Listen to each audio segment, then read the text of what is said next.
베드로와 그 다른 제자가 나가서 무덤으로 갈새 둘이 같이 다름질 하더니 그 다른 제자가 베드로보다 더 빨리 달려가서 먼저 무덤에 이르러 구부려 쇠마포 놓인 것을 보았으나 들어가지는 아니하였더니 시몬 베드로는 따라와서 무덤에 들어가 보니 쇠마포가 놓였고 또 머리를 쌌던 수건은 쇠마포와 함께 놓이지 않고 딴 곳에 쌌던 대로 놓여 있더라. 아멘. 오늘은 개켜진 쇠마포라는 제목으로 하나님의 말씀을 전하겠습니다. 세 가지로 본문의 말씀을 정돈합니다. 첫 번째는 간절하게. 두 번째는 쇠마포.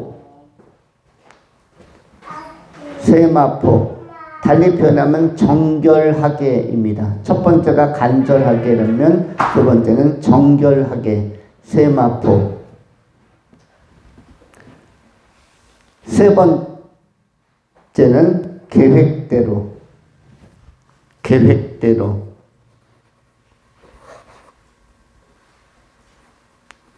이것은 섭리를 의미합니다. 그러면 이렇게 세 가지로 먼저 간절하게에 대하여 상고합니다. 오늘 본문 말씀의 2절부터 6절까지 반복해서 나오는 사람이 한 사람이 있는데 그 사람은 아주 특별한 특징을 가진 사람이었습니다. 예수님께서 3일 전에 십자가에 처형당하시고 무덤에 장사 지낸 바 되었는데 장사 후 3일 만에 지금 제자들이 무덤을 향하여 언덕을 향해서 달려가고 있는 것입니다. 그런데 누가 달려가냐면 오늘 본문에는 두 제자가 나오고 있는데 2절에 시몬 베드로와 예수께서 사랑하시던 그 다른 제자. 시몬 베드로는 유명한 제자이죠. 그런데 오늘 우리가 주목하는 사람은 그 사랑하시던 다른 제자입니다. 다른 제자. 본문 1절부터 7절까지 다른 제자가 훨씬 많이 나오고 있습니다.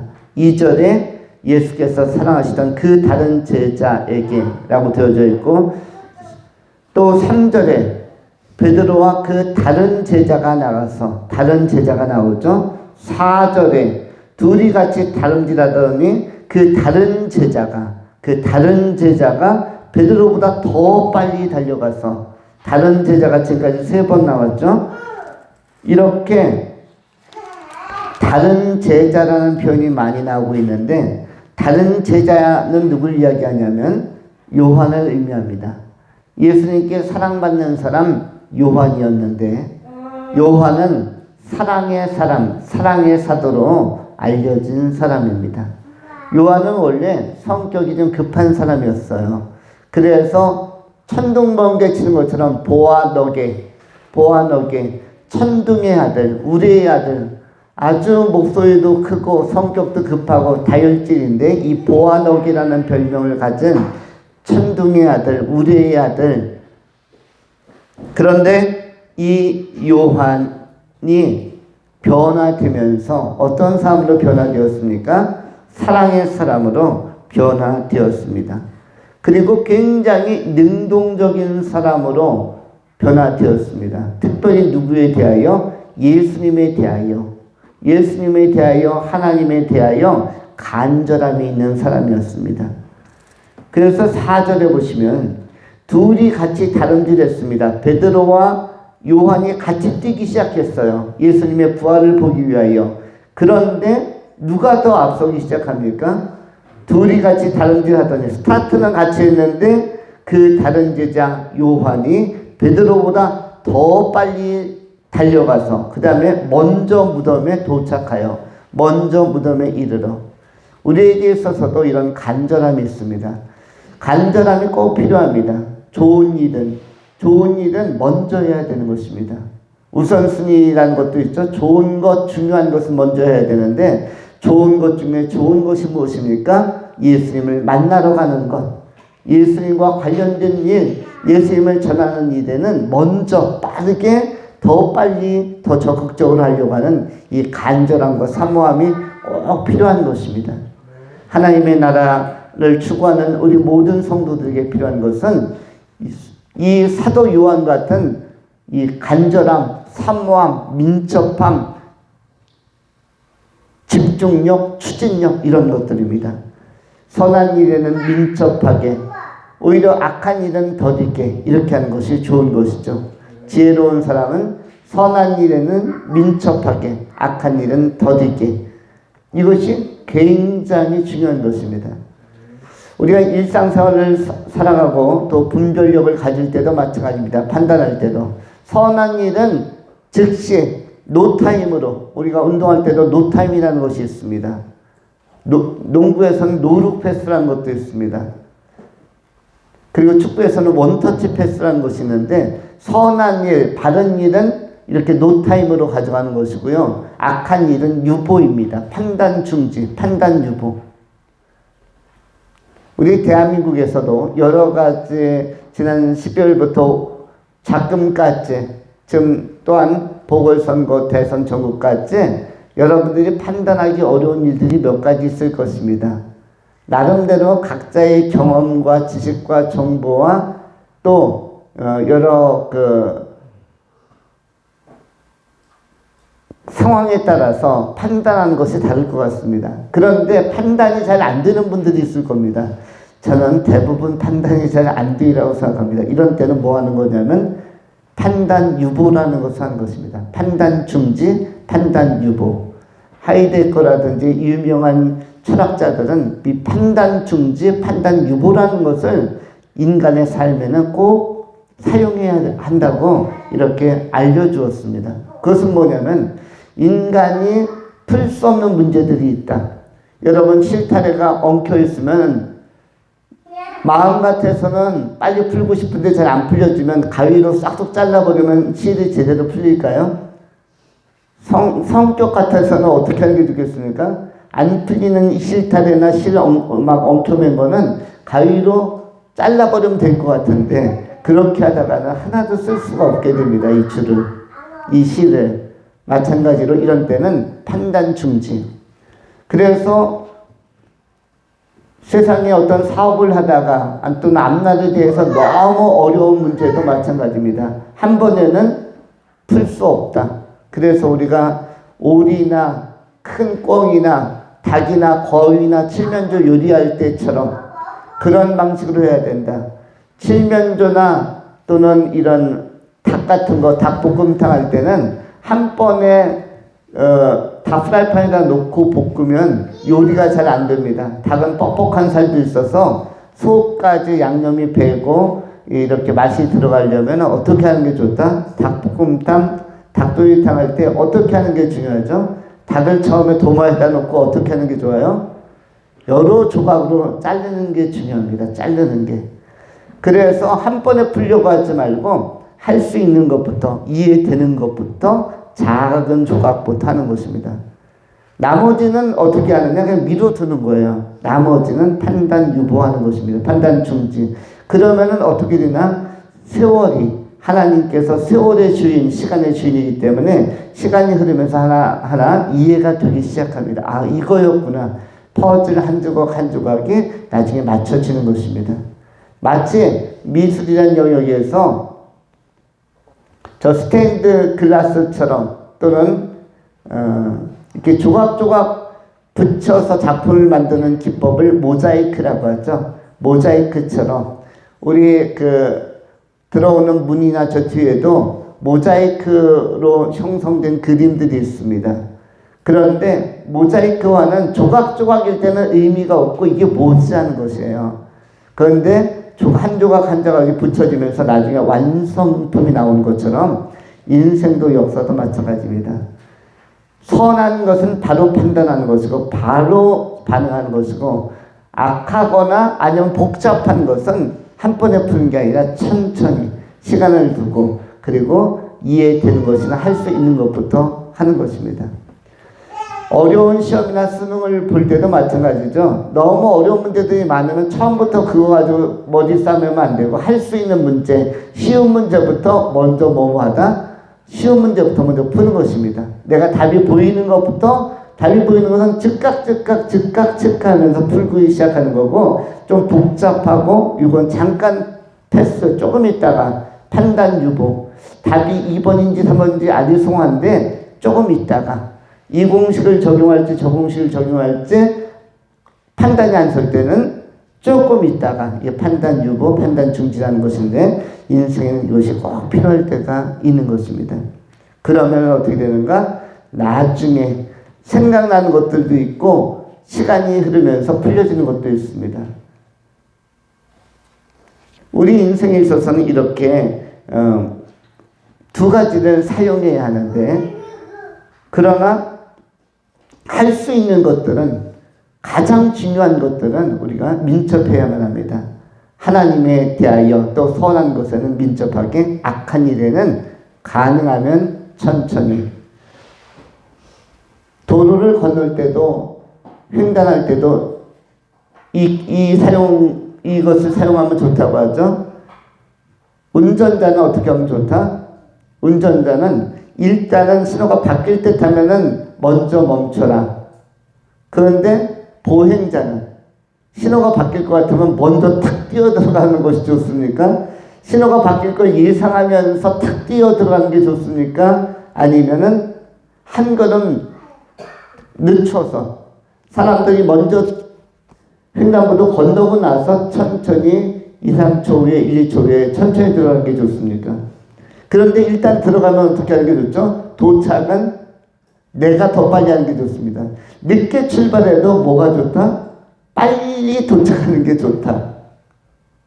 왜냐하면 차량과 사인이 안 맞을 때, 사람마다 기질과 성격이 다르기 때문에 신호 바꾸기 전에 그냥 좌우를 보면서 빠져나가려는 차들이 많이 있습니다. 그렇기 때문에 이런 것이 잘 안 맞추면 그 문제가 생기기도 하죠.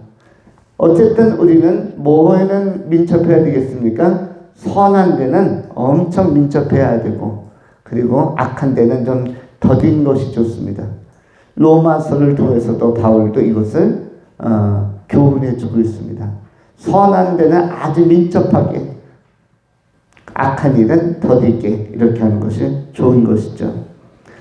그런데 오늘 본문에 사도 요한은 선한 일, 예수의 부활을 보는 일, 예수님께서 과연 부활하셨는가, 3일 전에 돌아가셨는데 여기에 대해서는 굉장한 간절함과 집중력을 가지고 적극적으로 반응하는 것을 볼 수가 있습니다.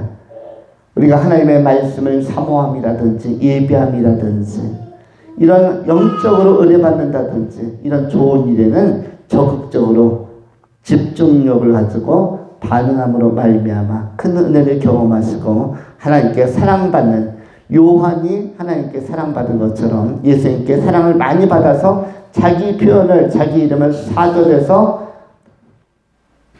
2절에서도 예수께서 사랑하시던 그 제자라는 칭호를 받은 것처럼 여러분 모두가 예수님께서 사랑하시는 제자, 하나님께서 사랑하시는 제자, 성령께서 사랑하시는 성도님들이 되실 수 있기를 축원합니다. 두 번째로 세마포에 관한 것입니다. 오늘 본문 말씀에 5절에 구부려 세마포 놓인 것을 보았으나 들어가지는 아니하였더니 시몬 베드로는 따라와서 무덤에 들어가 보니 세마포가 놓였고, 7절에 또 머리를 쌌던 수원은 세마포와 함께 놓이지 않고 딴 곳에 쌓였던 대로 놓여 있더라. 세마포라는 표현이 있습니다. 세마포가 놓여 있다. 근데 세마포가 옛 성경에는 객혀 있더라 라고 되어져 있습니다. 여러분, 객히다라는 표현이 있죠. 그래서 옛날 개역 개정판 성경에는 세마포가 어떻게 있다라고 되어져 있냐면 객혀 있더라 라고 되어 있습니다. 우리가 수건을 객혀라, 옷을 객혀라, 이불을 객혀라 이런 표현을 쓰기도 하죠. 이건 뭐죠? 정리해라, 깔끔하게 정리해라. 이 세마포라는 것은 원문에는 헬라어로 오도니온 내지는 오토네라고 기록을 합니다. 오토네 내지는 오도니온인데, 이것은 뭐냐면 그 대마로 짠, 지금으로 치면은 뭐 삼배 같은 것이라고 볼 수가 있습니다. 그걸로 곱게 짠 그런 흰색이 나는 옷이라고 할 수가 있습니다. 사람이 영혼이 떠나면 어떤 형태로 장례를 준비하냐면 붕대와 수건으로 옛날에는 그렇게 활용해서 사람을 이렇게 모셔드리는 첫 초기 작업을 했습니다. 붕대로 몸을, 그러니까 향료와 이용해서 몸을 씻어주고 붕대로 잘 감아주고 얼굴은 수건으로 이렇게 감싸주고 그리고 나서 하얀 세마포를 입혔다라고 기록을 하는 것입니다. 그런데 오늘 본문에서 이야기하려고 하는 것은 뭐냐면 그것이 순서대로 벗겨져 있다는 것입니다. 7절에 보시니까 수건은 수건대로 개켜 있다는 것은 잘 곱게 접어서 정리되어 있고 붕대는 붕대대로 다 풀려서 하얗게 한쪽에 있고 그리고 세마포 흰 옷은 옷대로 정리되어 있다. 우리는 일반적으로 옷을 입었다가 다른 것을 바꿔 입으려면 또는 저녁에 잠자리에 들거나 이렇게 되면 기존에 입었던 옷을 대충 벗어 놓습니다. 대충 휙 벗어서 던지거나 한쪽에 걸어 놓거나 한쪽에 쌓아 놓거나.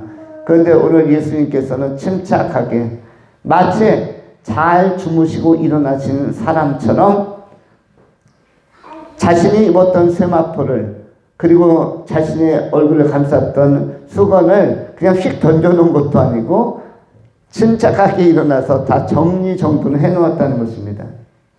예수님은 십자가에 못 박혀 죽으셨을 뿐만 아니라 살아나셨고 살아나서 여유있게 무덤 안에서 자신이 입었던 옷을 정리정돈하는 모습을 보게 되었습니다.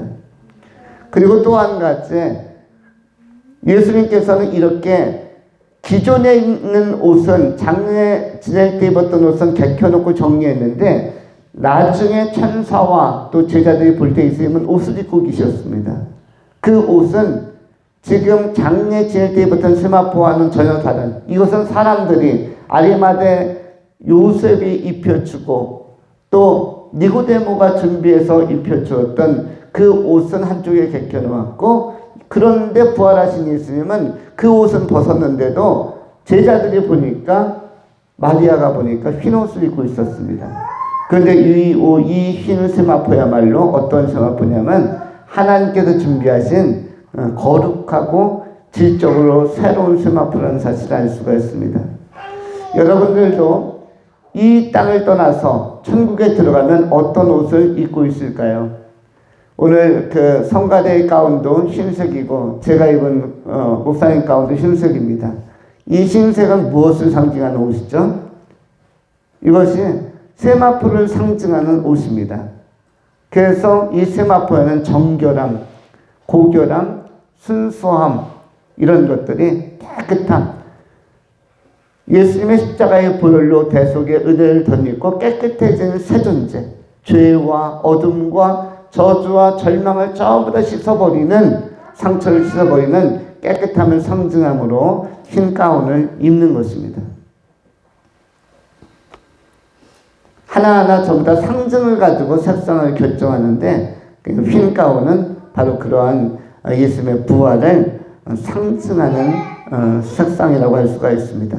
구약 성경에도 출애굽 당시에 구약 시대의 제사장들도 여러 가지 옷이라든지 아니면은 여러 가지 문양을 가지고 이렇게 그 어떤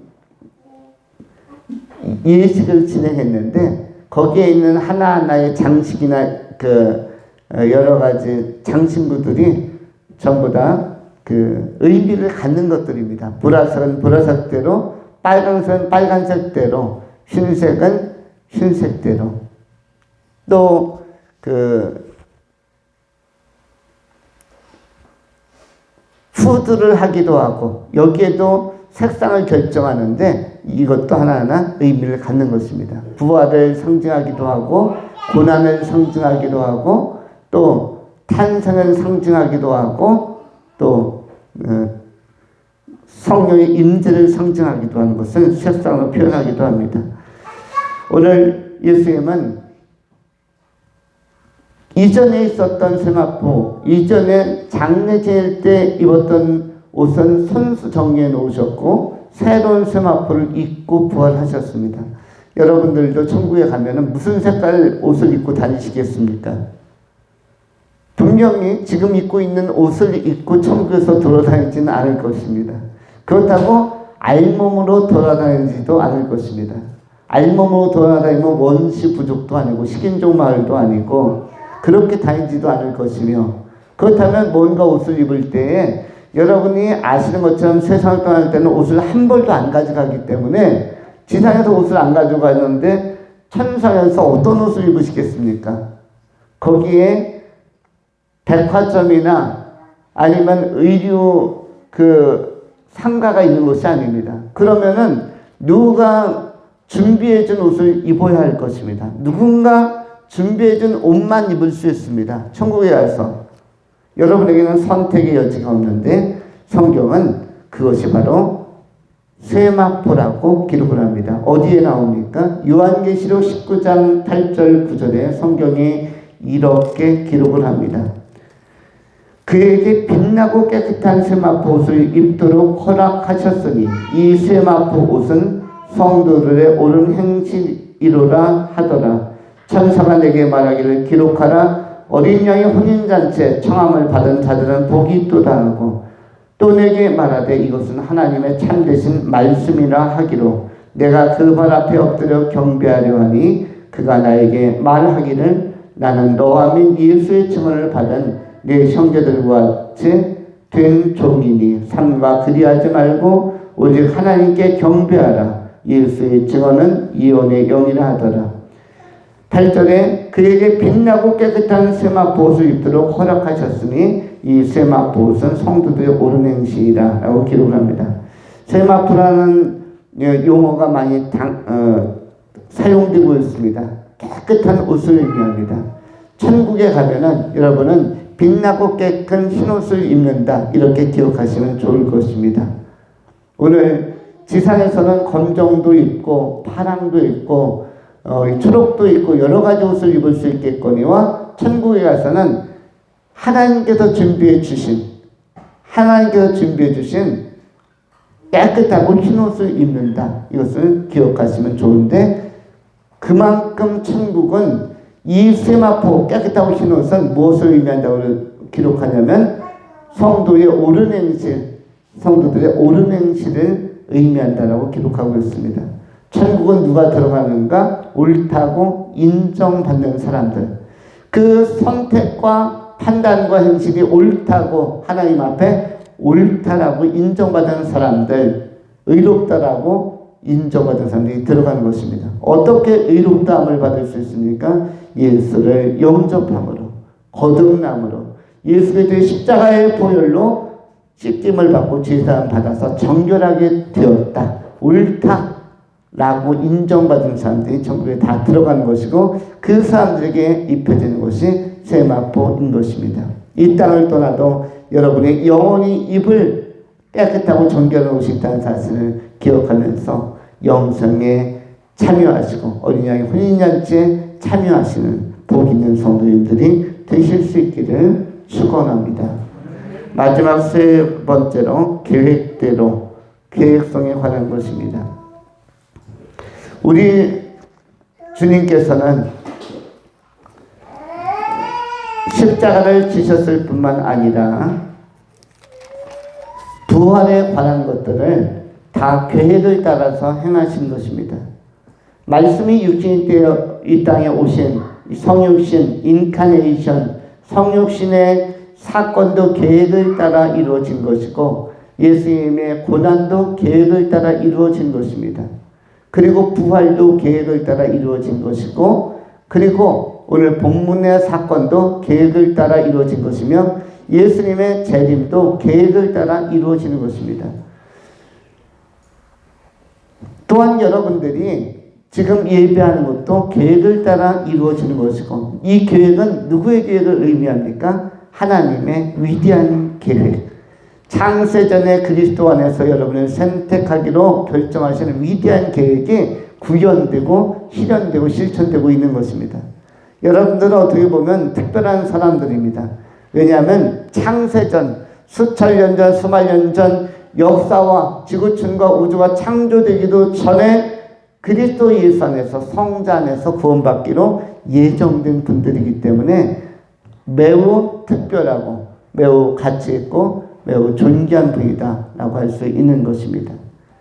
나라는 존재가 예정된 존재이다. 내가 보통 사람처럼 보이지만 하나님께서는 특별하게 나를 선택하셨구나. 이것을 기억하면서 여러분의 자존감이 극대화되기를 소망하고 여러분의 영적 프라이드가 또 강화되고 활성화되기를 소망합니다.